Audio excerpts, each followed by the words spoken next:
Bonsoir, bienvenue dans cette demi-heure d'information, le temps de parcourir l'actualité ici en Côte d'Ivoire et à l'étranger. Avec tout d'abord cette déclaration du chef de l'État, le président Alassane Ouattara, sur un sujet d'actualité, le phénomène de disparition, d'enlèvement d'enfants constaté ces derniers temps dans le district d'Abidjan et à l'intérieur du pays. Toutes les dispositions seront prises. Vous entendrez Alassane Ouattara en début de journal.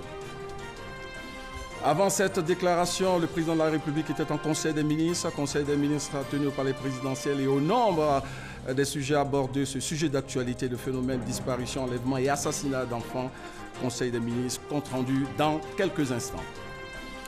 Dans ce 20h, nous aurons un dossier consacré à l'entrepreneuriat féminin avec un exemple de réussite dans la pré-collecte et la collecte des ordures ménagères. Kouadio Emilien est aujourd'hui à la tête d'une entreprise qui emploie plus de 500 personnes. Dossier dans quelques instants également dans ce journal. Et puis, dans ce 20h, nous irons en Sierra Leone où plus de 3 millions d'électeurs ont été appelés dans les bureaux de vote ce mercredi pour des scrutins à la fois présidentiels, législatifs, communales. Compte rendu également dans quelques instants. Voilà pour les principaux titres de ce 20h. Commençons par cette déclaration du chef de l'État, le président Alassane Ouattara, sur les questions de disparition et d'enlèvement d'enfants qui inquiètent les populations ivoiriennes. Écoutons le président Alassane Ouattara. Mes chers compatriotes, au cours de ces derniers jours, nous avons assisté avec indignation à des cas de disparition, d'enlèvement et d'assassinat d'enfants dans des conditions tragiques. Je présente mes condoléances aux familles endeuillées et je leur apporte toute ma compassion, ainsi que celle du gouvernement et de la nation. Je condamne avec la plus grande fermeté ces crimes ignobles perpétrés sur des enfants sans défense. Les enquêtes en cours ont déjà permis l'interpellation des personnes impliquées dans les différents cas d'enlèvement ou d'assassinat. Tous les suspects seront traduits devant la justice et les coupables seront sévèrement punis.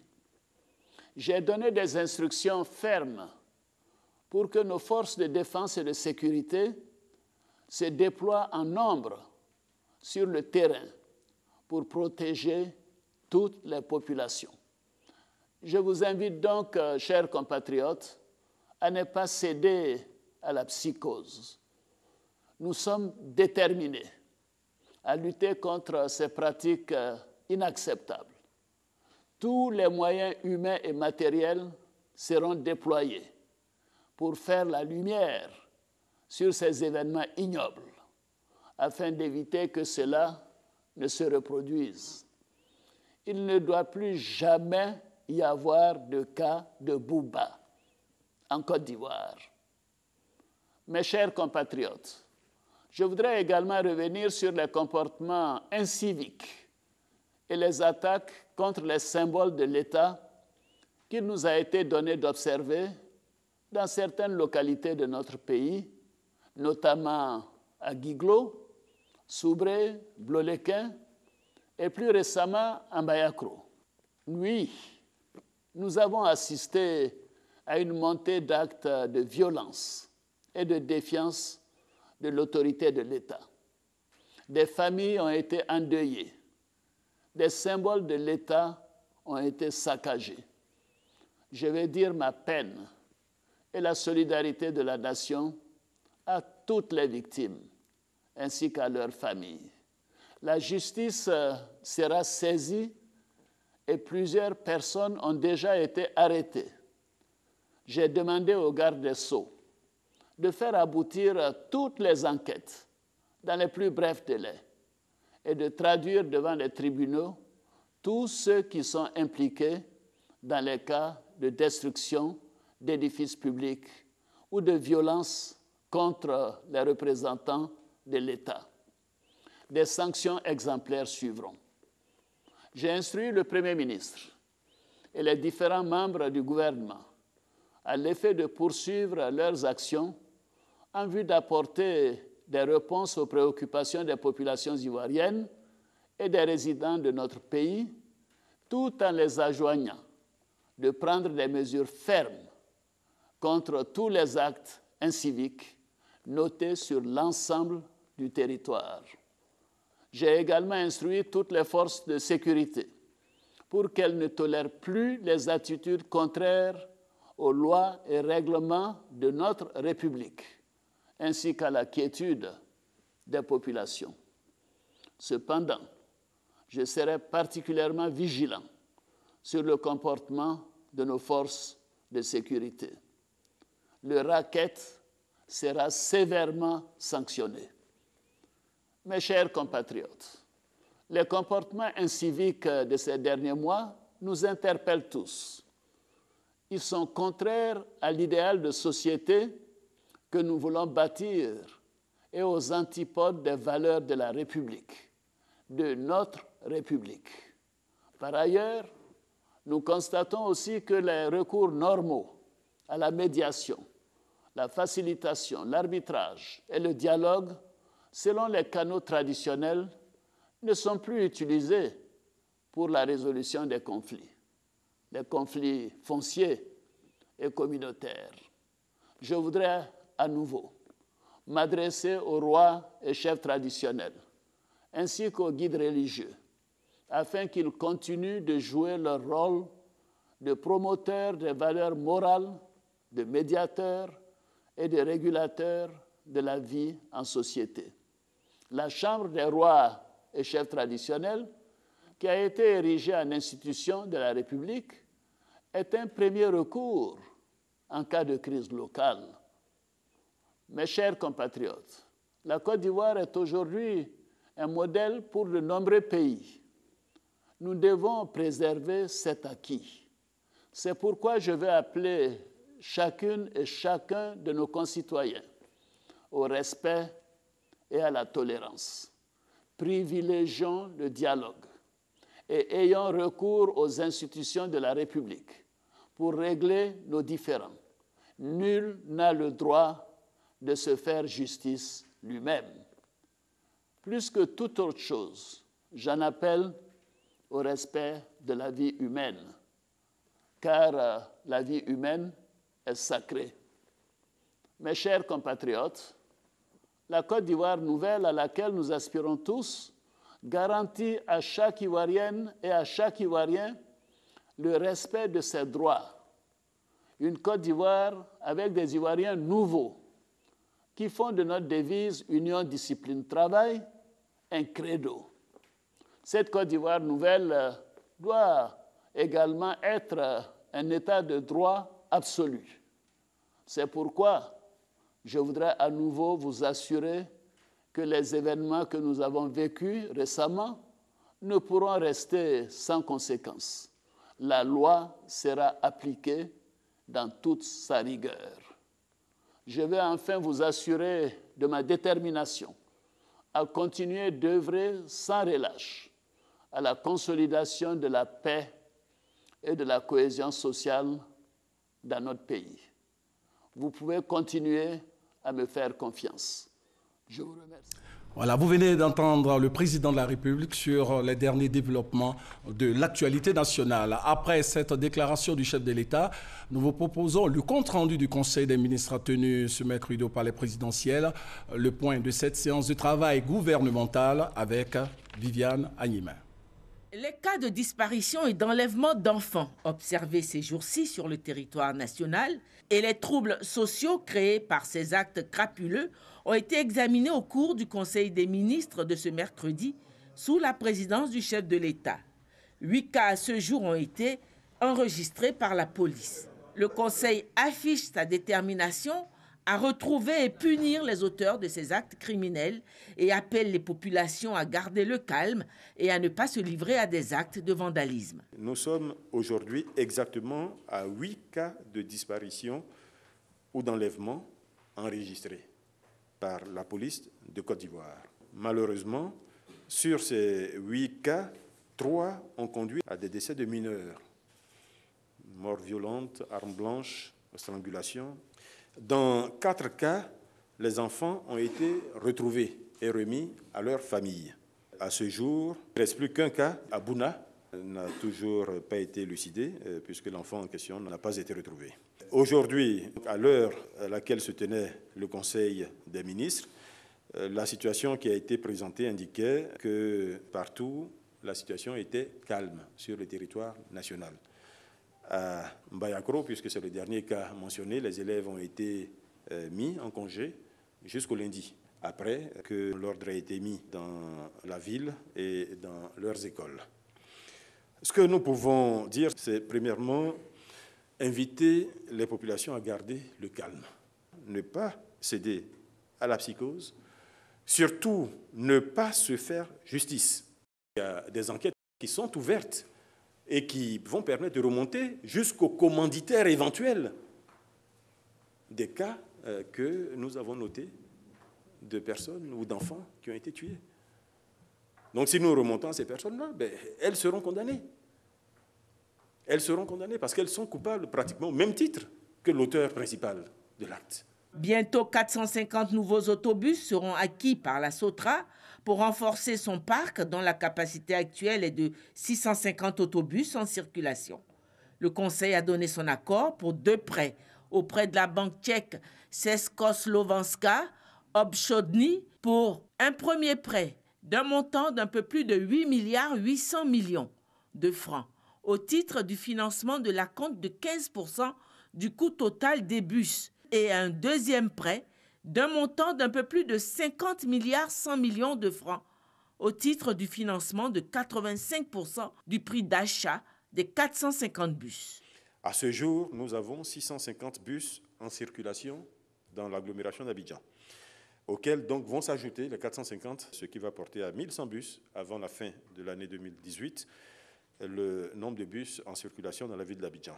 L'objectif est de pouvoir disposer en 2020 d'un parc de 2500 bus, qui est le niveau jugé suffisant pour couvrir les besoins de déplacement des populations abidjanaises, bien entendu en complément avec les autres modes de transport, le mode lagunaire et le train urbain qui d'ici là va démarrer. Le Conseil a examiné un projet de décret relatif à une liste d'emplois modernes qui vont désormais être interdits aux femmes en général, de même qu'aux femmes enceintes. Cette mesure vise particulièrement les travaux qui excèdent les capacités physiques des femmes ou des travaux qui présentent des dangers ou qui, par leur nature et les conditions dans lesquelles ils sont effectués, sont susceptibles de porter atteinte à leur moralité. Ici, il s'agit par exemple des emplois dans les lieux souterrains, des emplois dans les mines. Une liste plus détaillée des travaux qui ne peuvent être effectués par une femme sera publiée par le ministre en charge de l'emploi et de la protection sociale. Dans certains cas, les femmes sont plus fortes que les hommes. Maintenant, il y a eu des abus. Et il y a eu des accidents, il y a eu des problèmes par rapport à la maternité parce que la femme en question était enceinte. Donc quand elles sont enceintes, je pense que tout le monde le comprend. Mais en même temps, la loi donne certaines protections aux femmes. La loi permet à la femme qui souhaite exercer un métier qui est interdit de tout simplement se rendre auprès d'un inspecteur du travail et puis de prendre un document donc, signé par cet inspecteur du travail qui atteste qu'elle veut et qu'elle est en mesure de le faire sans danger pour elle-même. Donc, il ne s'agit pas du tout d'infantilisation, bien au contraire, il s'agit de protection des femmes. Plusieurs nominations dans les départements ministériels et structures sous tutelle proposées par le comité chargé de l'examen des projets de nomination ont été validées par le Conseil. Traduisez désormais le sigle MASSA par Marché des arts et du spectacle d'Abidjan. C'est un changement de dénomination, vous l'avez compris, pour bien acter le fait que les spectacles qui viennent peuvent venir de partout à travers le monde, puisqu'on a reçu des spectacles venant d'Asie, d'Europe, d'Amérique latine, etc. D'une part, et puis d'autre part, il s'agit évidemment de capitaliser autour de la ville d'Abidjan, donc de faire en sorte que ce festival soit reconnu comme un festival qui appartient et qui se tient à Abidjan. La 10e édition du Massa démarre ce samedi 10 mars pour prendre fin le 17 mars. Ce sont au total un projet de loi, 11 projets de décret et 7 communications qui ont été adoptées par le Conseil des ministres de ce mercredi 7 mars. Prochaine réunion du Conseil le 21 mars. L'actualité est également marquée par cette réunion internationale, la première concertation de l'Union des conseils économiques et sociaux et institutions similaires francophones. Les délégations de 10 pays de l'espace francophone réunis ici à Abidjan examinent ensemble des préoccupations d'intérêt commun. Les temps forts de la cérémonie d'ouverture des travaux avec Sidonie Davila.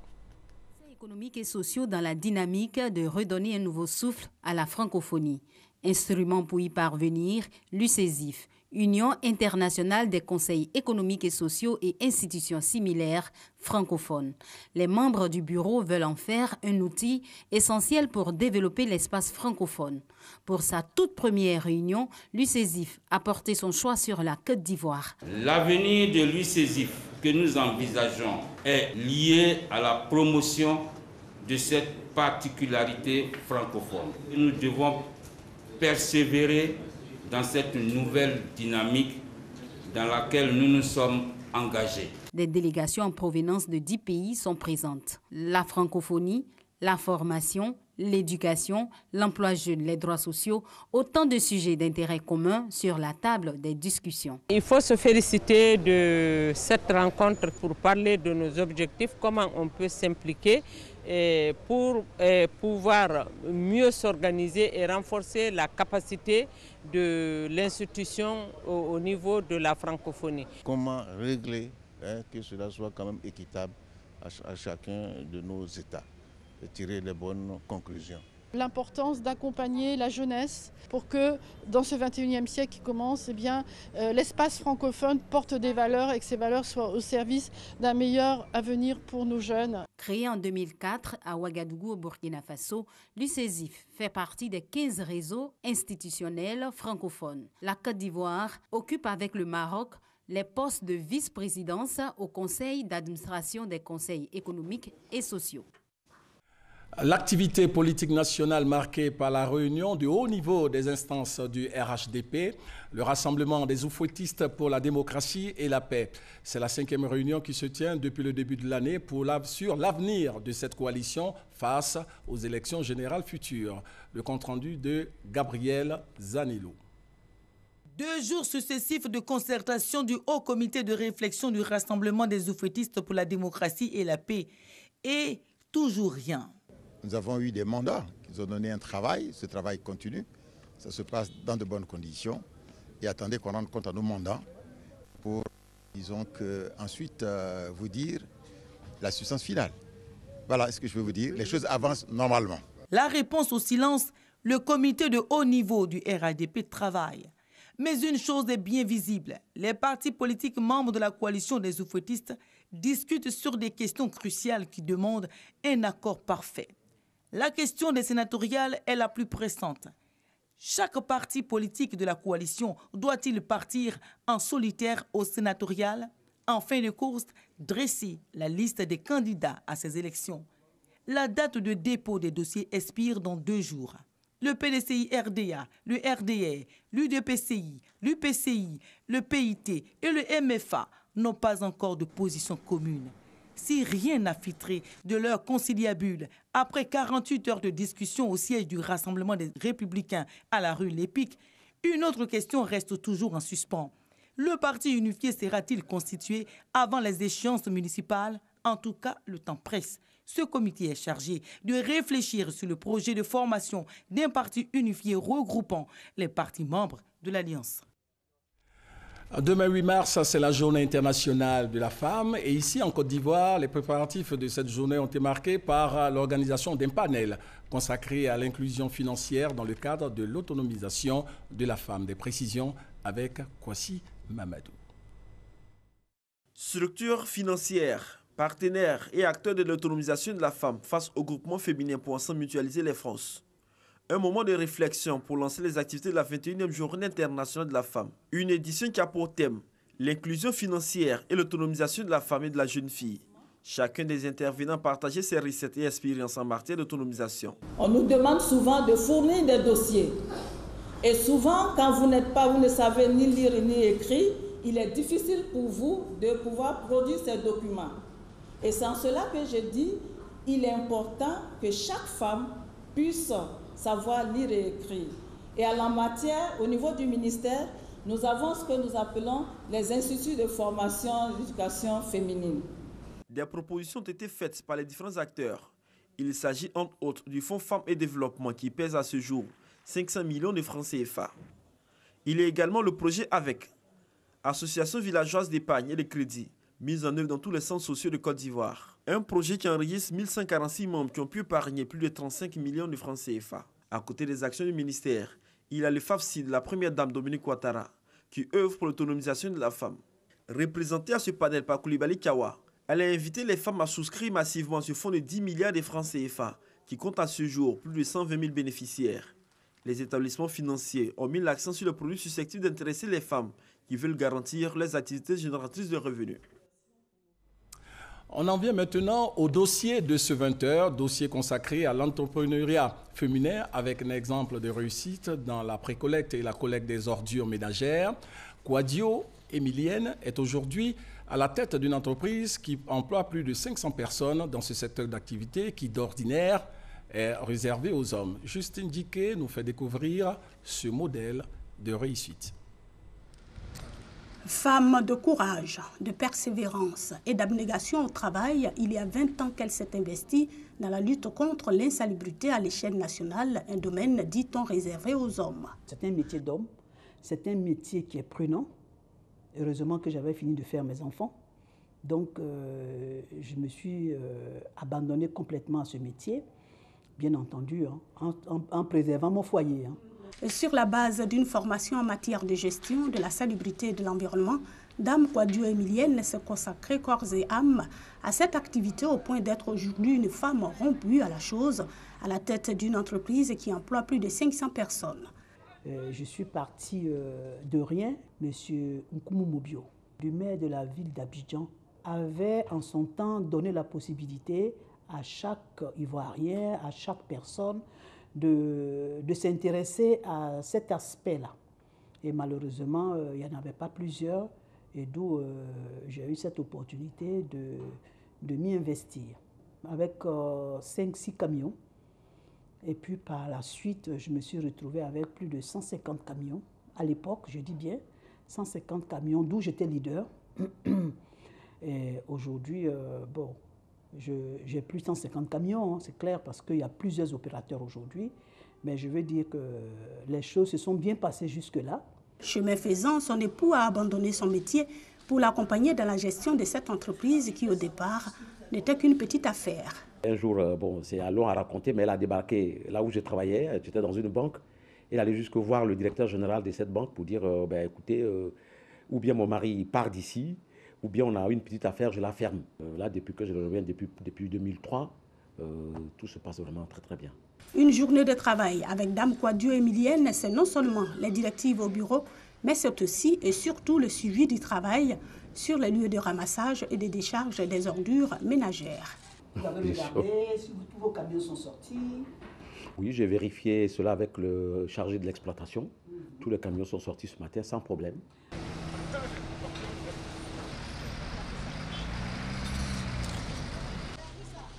Sa réussite dans le domaine du balayage des voies principales, du curage des caniveaux, de la pré-collecte, de la collecte et de la mise en décharge des ordures ménagères lui ont valu des distinctions sur le plan international. Je suis heureuse parce que je pense que j'ai réussi une mission que le gouvernement m'a confiée. Je suis heureuse parce que mes mérites ont été reconnus sur le plan international. J'ai eu un prix à Francfort, j'ai eu un prix à Londres, j'ai eu le prix de Suisse, j'ai eu le prix de Paris et j'ai même eu le prix de New York. Femme modèle de réussite, sa devise, le travail, rien que le travail. J'invite toutes les femmes qui ont la possibilité de faire comme moi, pas forcément dans le domaine des ordures, mais dans le domaine où elles veulent exceller, il faut qu'elles s'y mettent. Il faut s'armer de courage. Il y a toujours des difficultés, mais il faut s'armer de courage. C'est au bout de l'effort qu'on a la récompense. Dame Quadio a su allier vie de famille et travail. Son souhait, rendre l'entreprise encore plus performante pour relever le défi de la salubrité à Abidjan, voire dans toute la Côte d'Ivoire. Voilà, modèle de réussite, c'était donc le dossier de ce 20h proposé par Justine Djiké. Et poursuivons ce journal par la réponse à une interrogation. Comment rendre les ports ivoiriens compétitifs face à la concurrence? Le gouvernement ivoirien a tout simplement décidé de réactiver la commission de compétitivité et de développement des ports ivoiriens. C'est une commission qui regroupe tous les acteurs de la communauté aéroportuaire. Cheikh Koné nous en parle. De procéder au lancement des activités de la commission compétitivité et développement des ports ivoiriens. J'exhorte mes collègues membres de cette commission à désigner leurs représentants au sein de la commission afin qu'elle se mette au travail sans tarder. En remettant les arrêtés de fonctionnement aux membres de la commission de compétitivité et de développement des ports ivoiriens, CCDPI, le ministre des Transports Amadou Koné vient ainsi de concrétiser un vœu longtemps caressé par la majorité des acteurs de la communauté portuaire. Cette commission, nous l'avons réclamée depuis longtemps parce que vous savez très bien que les problèmes portuaires, les problèmes de compétitivité des ports sont des problèmes transversaux. Et ça demande la participation de plusieurs ministères, la participation de plusieurs acteurs portuaires. Les ports sont des infrastructures et dont les financements sont importants et pour lesquels souvent on a plutôt besoin des États parce que simplement les ports n'ont pas la surface financière nécessaire pour prendre en charge ces financements-là. Cette commission sera chargée, entre autres, de proposer des mesures pertinentes pour mettre fin aux entraves de la compétitivité des ports ivoiriens. Au nombre de ces obstacles, le manque d'investissement, la vétusté des infrastructures portuaires depuis 1975, défavorisant ainsi les ports ivoiriens au profit de ceux du Ghana, du Togo, du Bénin et du Sénégal. Pour rappel, la réactivation de cette commission était inscrite au nombre des 256 recommandations formulées lors du séminaire de Grand Bassam, les 14, 15 et 16 décembre 2017, sur les enjeux et défis de la compétitivité des ports ivoiriens. Le Massa, marché des arts du spectacle d'Abidjan, se déroulera à Abidjan, ici à Abidjan, donc du 10 au 17 mars prochain et en prélude à l'événement. Une cinquantaine de techniciens africains sont formés dans les domaines du son et de la lumière pour un renforcement des capacités au Palais de la Culture de Treichville. Le compte-rendu complet dans nos prochaines éditions. En Sierra Leone, plus de 3 millions d'électeurs ont été appelés dans les bureaux de vote ce mercredi pour des scrutins à la fois présidentiels, législatifs et communaux. Le président sortant Ernest Bai Koroma, élu pour la première fois à la présidence en 2007, termine son second mandat de 5 ans. Herman Guivet. Dans un des nombreux bureaux de vote que compte Freetown, la capitale de la Sierra Leone, des électeurs accomplissent leur droit de vote. Des bureaux de vote ouverts depuis 7h ce matin qui refermeront à 18h. Le président sortant, Ernest Bai Koroma, ne peut plus se présenter après 2 mandats, mais son ministre des Affaires étrangères, Samoura Komara, aura la lourde tâche de porter les couleurs du parti au pouvoir, l'APC. 16 candidats sont en lice pour cette présidentielle. Un scrutin à la fois présidentiel, législatif et communal, où plus de 3,1 millions d'inscrits sont appelés aux urnes. Le candidat du parti de l'opposition, SLPP, a voté à Freetown. Julius Maada Bio se dit entièrement satisfait du processus des électeurs sierra-léonais qui attendent beaucoup de ces élections. La situation est très difficile. Si vous n'avez pas d'argent, c'est très dur d'envoyer vos enfants dans une bonne école. Si vous n'avez pas d'argent, vos enfants ne peuvent pas avoir une bonne éducation. C'est pour cela qu'il faut que la situation change. Il y a eu beaucoup de favoritisme. Les gens ont été choisis non pour leurs compétences, mais parce qu'ils étaient loyaux au parti ou en raison de leur appartenance tribale. Et cela nous a causé beaucoup de problèmes. Selon le regard de plusieurs observateurs, les conditions de vie de la plupart des habitants restent des plus précaires, alors que le sous-sol sierra-léonais regorge de richesses en fer et en diamants. Principal défi pour le prochain président, redresser l'économie de la Sierra Leone. Voilà, c'est la fin de ce 20h. Rappelons que le chef de l'État, le président Alassane Ouattara, a fait une déclaration sur un sujet d'actualité, le phénomène de disparition, d'enlèvement d'enfants constaté ces derniers temps dans le district d'Abidjan et à l'intérieur du pays. Le chef de l'État a dit que toutes les dispositions seront prises pour mettre fin à cette situation. Merci donc à la réalisation.